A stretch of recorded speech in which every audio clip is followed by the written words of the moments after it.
आज के इस वीडियो में आप सभी को अभाज्य गुणनखंड विधि द्वारा जो है एचसीएफ और एलसीएम निकालना सिखाएंगे। लासा और मासा बताएंगे जो कि कक्षा 10 के एग्जाम में यहां से क्वेश्चन उठाया जाता है, जो कि ओएमआर पे भी पूछता है और साथ में जांच करने को भी आपको यहां से सवाल देता है। और ये सवाल आप तभी कर पाएंगे जब आपको अभाज्य गुणनखंड विधि द्वारा लासा और मासा आता रहेगा। तो चलिए हम देखते हैं आखिर अभाज्य गुणनखंड विधि द्वारा जो है लासा मासा यानी कि एचसीएफ और एलसीएम को कैसे निकालेंगे। तो सबसे पहले यहाँ पर जो अंक दिया है जैसे 26 है और अगला अंक क्या है 91 है, तो दोनों अंक को लिखना है।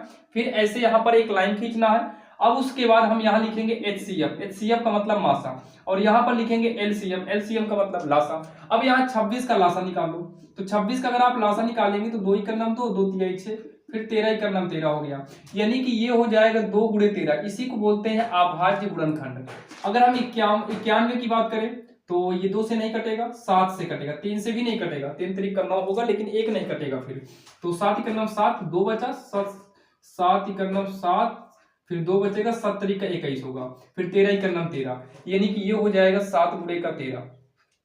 अगर हम एचसीएफ की बात करें, एचसीएफ का मतलब मासा, तो मासा वो होता है जो दोनों में मैच करता हो। जैसे 13 इसमें भी है 13 इसमें भी है, दोनों को हम आसानी से मतलब काट कर यहाँ पर 13 लिख देंगे तो इसका एचसीएफ जो है 13 हो जाएगा। अब बात आती है एलसीएम क्या होगा, तो जैसे दोनों मिला है तो ये आपका एचसीएफ हो गया। तो एलसीएम निकालते समय पहले उस 13 को लिख लो जो दोनों में मिला था। अब उसके बाद जो ना भी मिला हो ना, एलसीएम निकालते समय उसको भी लिखना पड़ता है।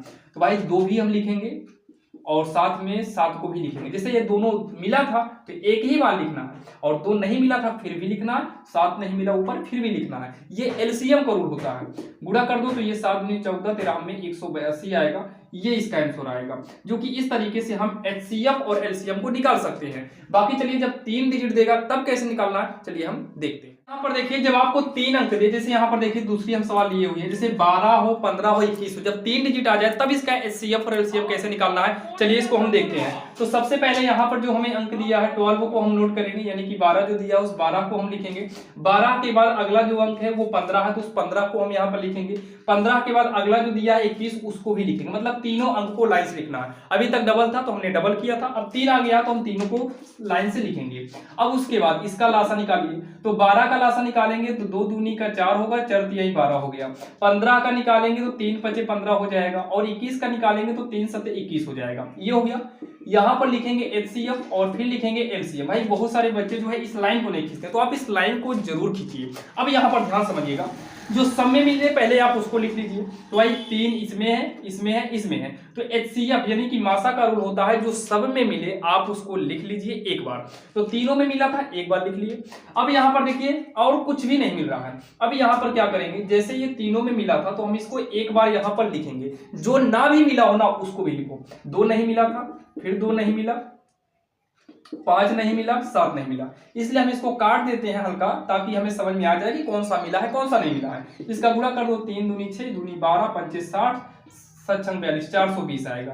तो ये हो जाएगा इसका क्या बोलते हैं भाई एलसीएम हो जाएगा और एचसीएफ हो जाएगा। एचसीएफ कितना है 3, एलसीएम कितना है 420, जो कि काफी आसान है। अब आप लोग जो है भाई अभाज्य गुणनखंड विधि द्वारा लासा और मासा को निकाल सकते हैं, जो कि आपको कक्षा 2, 3, 4, 5, 6 के साथ साथ आपको कक्षा 10 के एग्जाम में भी काम आने वाला है। तो चलिए मिलते हैं किसी अन्य वीडियो में। चैनल पर नए तो सब्सक्राइब करिएगा, और आप लोग भाई आरएसएल इंग्लिश ग्रामर चैनल पर चले जाइएगा, जहां पर आपको कक्षा 10 का पूरा मोस्ट इंपोर्टेंट क्वेश्चन वहां पर आपको मिल जाएगा। और डॉक्टर मनोहर रे बुक जो आई है नई कक्षा 10 में, भाई डॉक्टर मनोहर रे नई वाली जो बुक है उसके सारे सोल्यूशन भी आपको वहां पर मिल जाएंगे।